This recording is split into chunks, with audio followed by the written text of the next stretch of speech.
Next question to this, a very interesting question. 40% of 60 when added to 60% of 40 would result in. তাৰ মানে 60 40% আৰু 40 60% যেতিয়া আমি plus কৰি দিলে আমি কি পাম? ওকে, এটা চাবা আপোনালোকে এই শতাংশবিলাক উলিয়াবলৈ একদম ইজি, এটা মই টেকনিক শিকাই আছো, ঠিক আছে? এতিয়া যদি আমি উলিয়াব লাগে 40% of 60, তাৰ মানে 60 40% কিমান? ফাৰ্স্ট আপোনালোকে উলিয়াব 60 10% কিমান? 60 10% হৈছে 6। 60 10 ডিভাইড কৰি দিয়ক, যিমান পাব সেইটো হৈছে 10%। ওকে, 10%ৰ লগত 4 পূৰণ কৰিলে 40% হয়, গতিকে 4 যদি আমি পূৰণ কৰি দিও এটো হৈ গল 24।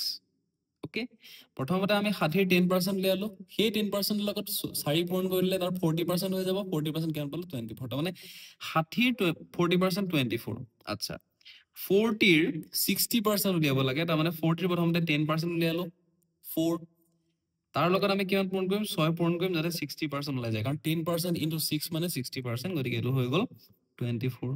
দুইটাকে প্লাস কৰি দিও, কাৰণ 60% of 40 আৰু 40% of 60 প্লাস কৰিব দিছে, প্লাস কৰি কিমান পাম? 48। Option number B will be the correct option.